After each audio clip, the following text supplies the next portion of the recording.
10 देख रहे हैं आप, आपके साथ मैं हूं ललित प्रजापति। नमस्कार, मैं हूं आशीष त्रिपाठी आपके साथ और सुपर 10 पर नजर डालेंगे। शुरुआत करेंगे नेशनल सुपर 10 से। आपराधिक मानहानि केस में सूरत के सेशन कोर्ट ने राहुल गांधी को सोमवार को 15,000 के मुचलके पर 13 अप्रैल तक के लिए जमानत दे दी है। दरअसल राहुल ने 2 अर्जी लगाई थी, एक सजा पर स्टे के लिए जो नियमित जमानत के लिए जरूरी है, दूसरी सजा रद्द करने के लिए। पहली अर्जी पर 13 अप्रैल को सुनवाई होगी और दूसरी अर्जी पर 3 मई को सुनवाई होनी है। प्रधानमंत्री नरेंद्र मोदी ने दिल्ली में सीबीआई के डायमंड जुबली कार्यक्रम का उद्घाटन किया। पीएम मोदी ने कहा कि न्याय ब्रांड के रूप में सीबीआई लोगों की जुबां पर है और सीबीआई ने अपने काम और कौशल से सामान्य जन को विश्वास दिलाया है। केंद्रीय मंत्री अनुराग ठाकुर ने एक बार फिर राहुल गांधी पर निशाना साधा। उन्होंने कहा कि एक बार नहीं बल्कि बार बार कांग्रेस और राहुल गांधी ने पिछड़ों का अपमान किया है और माफी भी नहीं मांगी है। कथित शराब नीति घोटाला मामले में जेल में बंद और आम आदमी पार्टी के नेता दिल्ली के पूर्व मुख्यमंत्री डिप्टी सीएम रहे मनीष सिसोदिया की न्यायिक हिरासत 14 दिनों के लिए बढ़ा दी गई है। मनीष सिसोदिया को राउज एवेन्यू कोर्ट में पेश किया गया, जहां पर अदालत ने उन्हें 17 अप्रैल तक न्यायिक हिरासत में रखने का आदेश दिया है। कांग्रेस नेता नवजोत सिंह सिद्धू सोमवार को गायक सिद्धू मूसेवाला के घर पहुंचे। उन्होंने मूसेवाला के परिवार से मुलाकात की। इसके बाद सिद्धू ने मूसेवाला के परिवार के साथ मीडिया से भी बात की। सिद्धू ने मूसेवाला की हत्या के लिए आम आदमी पार्टी की सरकार को जिम्मेदार ठहराया। कहा कि उनकी सुरक्षा घटाकर सूची को सार्वजनिक क्यों किया गया। भूटान नरेश भारत के 3 दिन की यात्रा पर दिल्ली पहुंचे। भारत के विदेश मंत्री डॉक्टर एस जयशंकर ने हवाई अड्डे पर उनका स्वागत किया। भूटान नरेश के साथ विदेश और अंतर्राष्ट्रीय व्यापार मंत्री डॉक्टर तांडी दोरजी और अन्य वरिष्ठ अधिकारी भी आए हुए हैं। भूटान नरेश की ये यात्रा दोनों देशों के बीच उच्च स्तरीय आदान प्रदान की लंबे समय से चली आ रही परंपरा के तहत की जा रही है। पश्चिम बंगाल के हुगली जिले में रामनवमी की शोभा यात्रा के बाद पुलिस ने बड़ा एक्शन लिया है। 2 गुटों के बीच झड़प की घटना के बाद इलाके में धारा 144 लागू कर दी गई है। इसके साथ ही कुछ इलाकों में अगले आदेश तक इंटरनेट सेवाएं भी बंद कर दी गई हैं। रामनवमी शोभा यात्रा के दौरान हुए उपद्रव मामले में अब तक लहेरी और बिहार थाने में 15 मामले दर्ज किए गए हैं। 137 उपद्रवियों को गिरफ्तार कर न्यायिक हिरासत में भेज दिया गया है और बीते 24 घंटों में कहीं भी किसी भी तरह की वारदात की सूचना नहीं है। जम्मू कश्मीर पुलिस ने सांबा जिले के विजयपुर इलाके में ड्रोन से गिराए गए हथियार और गोला बारूद की खेप बरामद की है।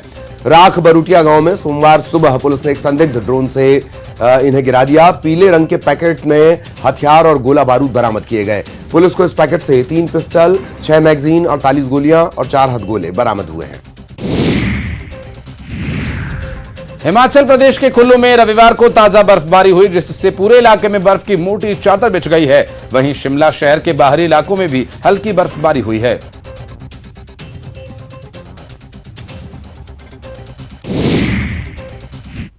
और अब मध्य प्रदेश सुपर 10।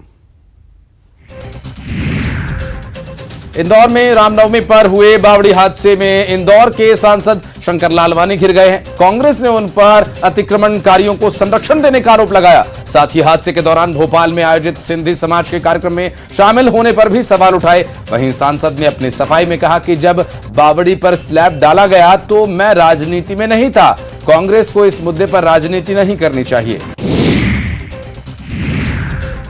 इंदौर में बावड़ी हादसे में हुई 36 लोगों की मौत के बाद सीएम शिवराज सिंह चौहान ने ऐसे ढके हुए कुएं और बावड़ियों पर कार्रवाई करने के निर्देश दिए थे। इसके बाद इंदौर नगर निगम ने ताबड़तोड़ कार्रवाइयां शुरू कर दी हैं। शहर में 4 स्थानों पर अतिक्रमण हटाने की कार्रवाई की गई। पीसीसी चीफ कमलनाथ ने एक बड़ा बयान दिया। उनका यह कहना था कि बीजेपी के कई नेता कांग्रेस में शामिल होना चाहते हैं। कमलनाथ ने कहा कि विधायकों के शामिल होने से मतलब नहीं है, वो जमीन से जुड़े नेताओं को तरजीह देंगे और ऐसे नेताओं को छुप कर मिलने की जरूरत नहीं। उनके इस बयान पर बीजेपी के प्रदेश अध्यक्ष वीडी शर्मा ने निशाना साधा। वीडी शर्मा ने कमलनाथ पर पैसे के अहंकार में चूर होने के साथ ही विधायकों के अपमान करने का भी आरोप लगाया। राष्ट्रीय सुरक्षा सलाहकार अजीत डोभाल की सुरक्षा में बड़ी चूक सामने आई है। दरअसल अजीत डोभाल शनिवार को महाकाल मंदिर के महाकाल लोक में ई कार्ड से घूम रहे थे, तभी वहां पर एक ड्रोन उड़ रहा था। ड्रोन के उड़ने का वीडियो सामने आया है। बहरहाल महाकाल थाना पुलिस ने ड्रोन उड़ाने वाले युवक को खोज निकाला। उसके खिलाफ केस दर्ज कर ड्रोन जब्त कर लिया गया है। जैसे जैसे चुनाव का वक्त नजदीक आ रहा है, नेताओं के सियासी हमले भी तेज होते जा रहे हैं। बीजेपी के प्रदेश अध्यक्ष वीडी शर्मा ने कमलनाथ पर निशाना साधा और कहा कि वो हर महीने सीएम बनने का सपना देखते हैं। वहीं उन्होंने दिग्विजय सिंह पर हमला बोलते हुए कहा कि उनकी रगों में अंग्रेजों का खून दौड़ रहा है। मध्य प्रदेश में परीक्षाओं के बीच लाडली बहना योजना के फॉर्म भरने में शिक्षकों की ड्यूटी लगाई गई है। शिक्षकों की ड्यूटी को लेकर मध्य प्रदेश शिक्षक संगठनों ने आपत्ति दर्ज कराई है। मध्य प्रदेश में भोपाल को छोड़कर अन्य जिलों में शिक्षकों को लाडली बहना योजना के फॉर्म भरने के टारगेट दिए गए हैं। एक एक शिक्षक को 50-50 बहनों के फॉर्म भरवाने का टारगेट दिया गया है। इसे लेकर राजनीति शुरू हो गई है।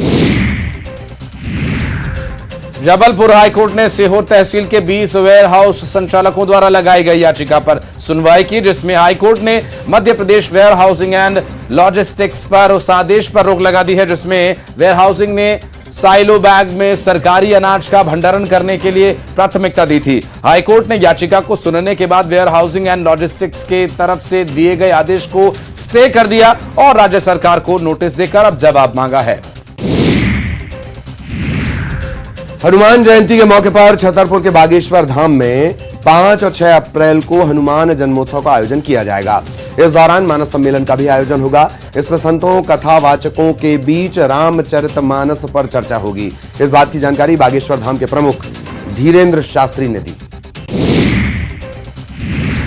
श्योपुर में एक बार फिर चीता उवान देखा गया। मामला विजयपुर थाना इलाके के पार्वती बड़ौदा गांव के पास कुआरी नदी के किनारे का बताया जा रहा है, जहां पर नर चीता उवान देखा गया और ये चीता जो पिछले रविवार को झार बड़ौदा गांव के पास खेत में देखा गया था वही है और रविवार की शाम ये खेत से निकलकर जंगल की ओर चला गया था, लेकिन अब ये पार्वती बड़ौदा गांव के पास नदी किनारे टहलता हुआ देखा गया। ग्वालियर के डेबरा में इंसानियत को शर्मसार करने वाली घटना सामने आई। अर्रू गांव में एक युवक ने पालतू डॉग की डंडे से पीट कर हत्या कर दी। डॉग के मालिक की शिकायत पर पुलिस ने आरोपी के खिलाफ एफआईआर दर्ज कर ली है। हालांकि डॉगी का मालिक जितेंद्र डॉग के पोस्टमार्टम के लिए भटकता हुआ नजर आया। और बढ़ते आगे, छत्तीसगढ़ सुपर 10 पर अब नजर डालेंगे। सीएम भूपेश बघेल के राहुल गांधी के साथ सूरत जाने को लेकर बीजेपी प्रवक्ता संबित पात्रा ने तंज कसा। इस पर सीएम भूपेश बघेल ने जवाबी हमला बोला। मुख्यमंत्री ने कहा कि हम अपने नेता के साथ हैं, बीजेपी वाले हुड़दंग मचा रहे हैं। उन्होंने कहा कि बिहार से लेकर बंगाल तक में बीजेपी वाले बवाल मचा रहे हैं, इनकी ट्रेनिंग ही दंगा फैलाने की है। उधर रमन सिंह पर सीएम भूपेश बघेल के हमले पर नेता प्रतिपक्ष नारायण चंदेल ने जवाबी हमला बोला। चंदेल ने कहा कि मुख्यमंत्री 5-10 साल पहले की बात क्यों करते हैं, आज की जो परिस्थिति है उस पर बात करें। कई तरह के घोटाले की जांच चल रही है और आज जो खाद्यान्न घोटाला हुआ उसका क्या हुआ। छत्तीसगढ़ में एक महीने के अंदर करीब 50 से ज्यादा कांग्रेस नेताओं और व्यापारियों के ठिकानों पर ईडी के छापे को लेकर कांग्रेस ने मोर्चा खोला है। सोमवार को कांग्रेस ने राजीव भवन में प्रेस कॉन्फ्रेंस कर केंद्र सरकार और ईडी पर जमकर निशाना साधा। कांग्रेस ने कहा कि ईडी अब जांच एजेंसी न होकर कांग्रेस की राजनीतिक प्रतिद्वंदी बन गई है, वो बीजेपी की बी टीम हो गई है। यूथ कांग्रेस के 2 नेताओं पर चाकू से हमले के मामले में एक आरोपी को पुलिस ने किया गिरफ्तार, जबकि फरार अन्य आरोपियों की तलाश जारी। होटल कारोबारी और यूथ कांग्रेस के जिला उपाध्यक्ष आशुतोष मिश्रा और प्रदेश सचिव यूथ कांग्रेस आस मोहम्मद पर चाकू से किया गया था हमला। मामले में पुलिस ने एक आरोपी को किया गिरफ्तार। रायपुर में हुई चाकूबाजी को लेकर बीजेपी ने सरकार पर हमला बोला है। नेता प्रतिपक्ष नारायण चंदेल ने राजधानी समेत पूरे प्रदेश में कानून व्यवस्था को लेकर सवाल उठाए। उन्होंने कहा कि प्रदेश में एक भी दिन ऐसा नहीं बीतता जब चाकूबाजी की वारदात नहीं होती। रायपुर में कांग्रेस के 2 नेताओं पर चाकूबाजी को लेकर कांग्रेस संचार प्रमुख सुशील आनंद शुक्ला ने कहा कि क्राइम पर जीरो टॉलरेंस की नीति पर भूपेश बघेल सरकार काम कर रही है। चाकूबाजी समेत सभी घटनाओं पर सीएम भूपेश बघेल ने साफ निर्देश दिए हैं कि किसी भी प्रकार के इस घटना को अब इसकी पुनरावृत्ति नहीं होनी चाहिए, ऐसे लोगों को रोकना होगा। कोरबा के एसईसीएल गेवरा दीपका खदान के बाहर युवा कांग्रेस ने जमकर विरोध प्रदर्शन किया। स्थानीय युवकों की नौकरी की मांग को लेकर आक्रोशित कांग्रेस कार्यकर्ताओं ने खदान कार्य बंद करवा दिया, जमकर नारेबाजी की। इनका आरोप है कि दीपका खदान में नियोजित ठेका कंपनी ने 300 से ज्यादा कर्मचारी दूसरे राज्यों से लाकर काम पर रखे हैं, जबकि खदान प्रभावित गांव के स्थानीय बेरोजगार युवाओं की उपेक्षा की जा रही है। प्रदेश के गृह मंत्री ताम्रध्वज साहू जांजगीर के दौरे पर रहे। साहू नवागढ़ ब्लॉक के ग्राम तुस्मा में भक्त माता कर्मा जयंती में कार्यक्रम में शामिल हुए। साहू समाज की तरफ से इस आयोजन को किया गया और गृह मंत्री ने बग्गी में सवार होकर गांव का निरीक्षण किया। इस मौके पर उनके साथ महंत राम सुंदर दास सहित अन्य लोग मौजूद रहे। नारायणपुर में सुरक्षा बलों को बड़ी कामयाबी मिली। सुरक्षा बलों ने 5 किलो वजनी प्रेशर आईईडी को बरामद किया। माओवादियों ने कोड़कानार ताड़ोनार मुख्य मार्ग पर सुरक्षा बलों को नुकसान पहुंचाने के इरादे से आईईडी को प्लांट किया था। इसकी सूचना पर सर्चिंग पर निकले पुलिस बल, डीआरजी, बम डिस्पोजल स्क्वाड के जवानों ने प्रेशर आईईडी को बरामद किया। जंगल में ले जाकर इसे निष्क्रिय कर ब्लास्ट कर इसे नष्ट किया गया। केंद्रीय स्वास्थ्य एवं परिवार कल्याण मंत्रालय ने उत्कृष्ट स्वास्थ्य सेवा और मरीजों को बेहतर इलाज की सुविधा देने वाले छत्तीसगढ़ और 3 और स्वास्थ्य केंद्रों को राष्ट्रीय गुणवत्ता आश्वासन मानक प्रमाण पत्र दिया, जिसमें कोरबा में स्थित गोपालपुर शहरी प्राथमिक स्वास्थ्य केंद्र को राष्ट्रीय गुणवत्ता आश्वासन मानक प्रमाण पत्र से नवाजा गया। मंत्रालय की टीम ने फरवरी में इन अस्पतालों का निरीक्षण किया था। और अब इंटरनेशनल सुपर 10। अफगानिस्तान में तालिबान की सरकार ने महिलाओं के एक रेडियो स्टेशन को बंद करवा दिया। इस पर रमजान के महीने में गाने चलाने के आरोप लगाए गए थे। रेडियो स्टेशन का नाम सदाई बानोवन था। इसका मतलब महिलाओं की आवाज होता है। फिनलैंड के संसदीय चुनाव के नतीजे आ गए हैं। वहां दक्षिणपंथी पार्टी के गठबंधन को जीत मिली है। रविवार को हुई वोटों की गिनती में नेशनल कोएलिशन पार्टी को सबसे ज्यादा 20.8% वोट मिले। वहीं दूसरे नंबर पर फिनलैंड की right wing populist party the Finns रही, जबकि प्रधानमंत्री सना मैरिन की पार्टी सोशल डेमोक्रेट 19.9% वोट के साथ तीसरे नंबर पर रही। फ्रांस की सरकार में सोशल इकोनॉमी को संभालने वाले मंत्री ने एक मैगजीन के कवर पर आकर न सिर्फ अपनी सरकार बल्कि पूरी दुनिया को हैरान कर दिया। 40 वर्षीय मंत्री चर्चित प्लेबॉय मैगजीन के कवर पेज पर दिखाई दी। इटली में जल्द ही ऑफिशियल कामकाज के लिए अंग्रेजी बैन होने वाली है। प्रधानमंत्री जॉर्जिया मेलोनी की party brothers of Italy party ने संसद में अंग्रेजी समेत सभी विदेशी भाषाओं के खिलाफ बिल पेश किया है। रूस के सेंट पीटर्सबर्ग के एक कैफे में रविवार को एक ब्लास्ट हो गया और इसमें रूस के एक मशहूर मिलिट्री ब्लॉगर की मौत हो गई। घटना में 25 लोग घायल हो गए। अमेरिका के पूर्व राष्ट्रपति डोनाल्ड ट्रंप पर मैनहट्टन कोर्ट में आपराधिक मुकदमा चलाने का फैसला किया गया है। इसके बाद ट्रंप अपने सरेंडर की तैयारियों में जुटे हुए हैं। अपने प्रेसिडेंशियल कैंपेन के जरिए वो तकरीबन $4 मिलियन से ज्यादा जुटा चुके हैं। अमेरिका में हिंदू समुदाय का प्रभाव लगातार बढ़ रहा है। पिछले 15 साल में अमेरिका में हिंदुओं की आबादी दोगुनी होकर लगभग 22 लाख हो गई है। हिंदू अमेरिकन फाउंडेशन के अनुसार 2025 तक हिंदुओं की आबादी लगभग 28 लाख हो जाएगी। पापुआ न्यू गिनी में भूकंप के तेज झटके महसूस किए गए। रिक्टर पैमाने पर भूकंप की तीव्रता 7.0 मापी गई है। फिलहाल किसी तरह के जानमाल के नुकसान की जानकारी नहीं आई है। पाकिस्तान के पूर्व प्रधानमंत्री इमरान खान ने रिटायर्ड जनरल बाजवा को लेकर नया खुलासा किया। पीटीआई चीफ ने दावा किया कि बाजवा ने भारत से दोस्ताना रिश्ते कायम करने के लिए उन पर दबाव बनाया था।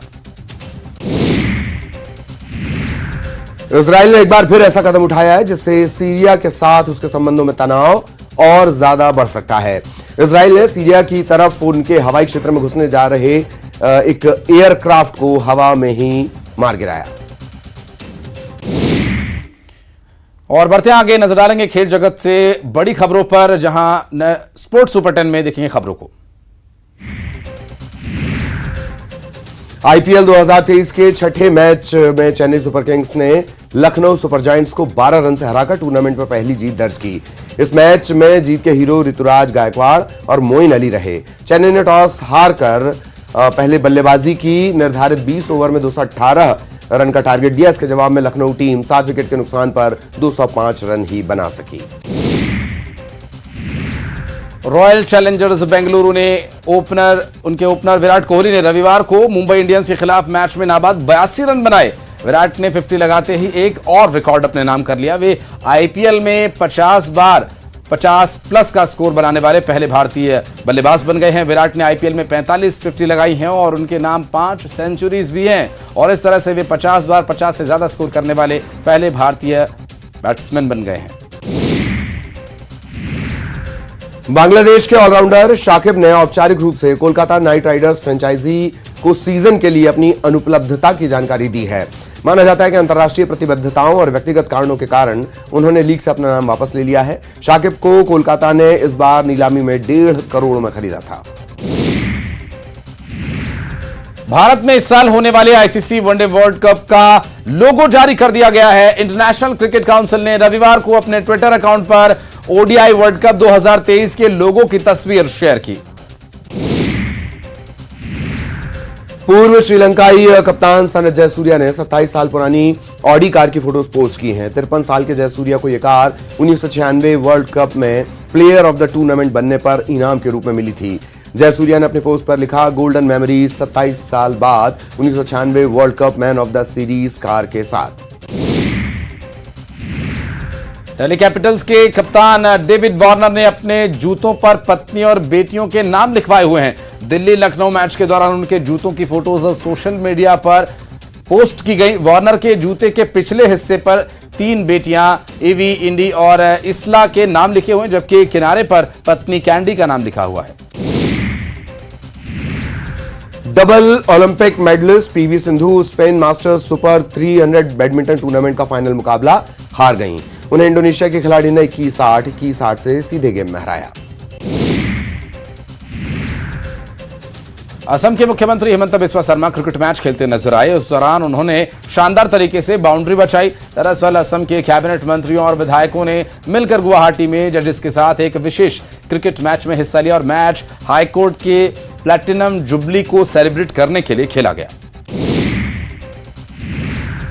ओडिशा के कटक में फ्रेंडली मैच के दौरान एक अंपायर की हत्या कर दी गई। मैच खेल रहे लोगों ने अंपायरिंग कर रहे 22 साल के युवक लकी राउत को बैट और चाकू से उन पर हमला किया, उनकी हत्या कर दी। लकी ने एक बॉल को नो बॉल बता दिया था। फैसले का विरोध करते हुए खिलाड़ियों ने लकी पर हमला कर दिया। लकी की मौत हो गई।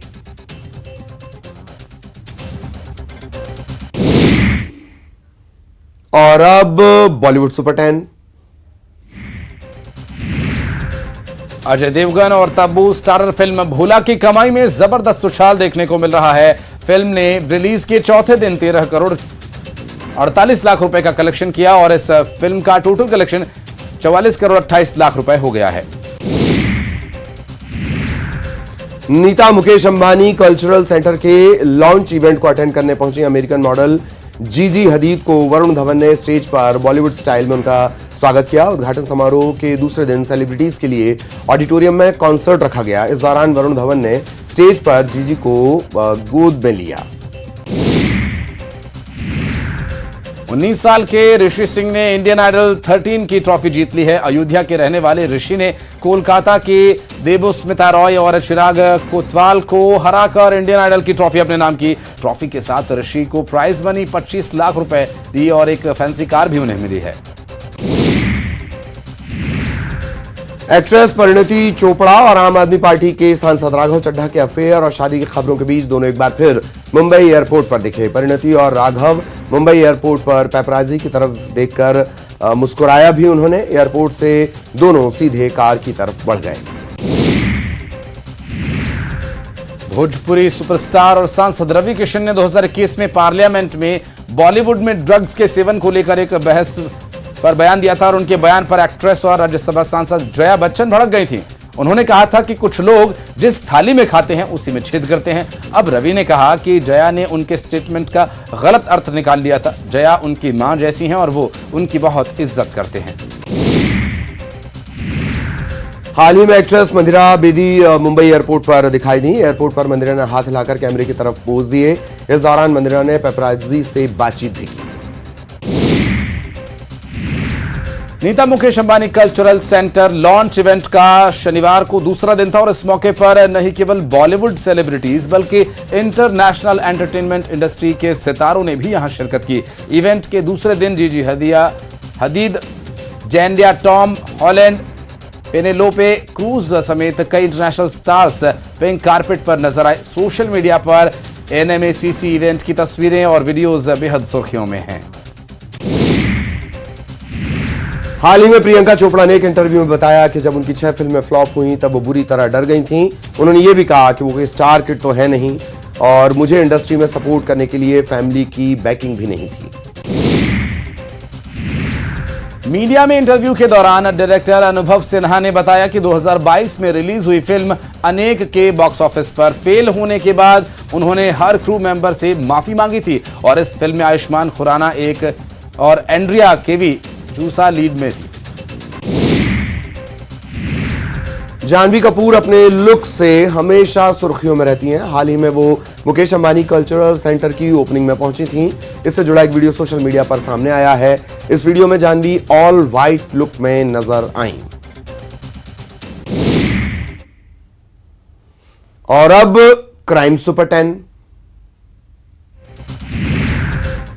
जबलपुर में गर्ल्स हॉस्टल में काम करने वाली एक महिला कर्मचारी के साथ गैंगरेप का मामला सामने आया। हॉस्टल में अपना काम पूरा करने के बाद महिला अपने घर जाने के लिए सड़क पर खड़ी थी, तभी उसके परिचित ने उसे घर छोड़ने का झांसा देकर अपने साथ ले लिया और उसके साथ दुष्कर्म किया। इस बीच आरोपी ने उसके एक दोस्त ने वीडियो बनाया और महिला को ब्लैकमेल कर उसके साथ रेप किया। युवाओं में रील्स बनाने का क्रेज इस कदर बढ़ा है कि रील्स बनाने के चक्कर में अपराध कर बैठते हैं। एक ऐसा ही मामला सतना में सामने आया। एक युवक पार्क में कट्टा लहराते हुए रील बना रहा था।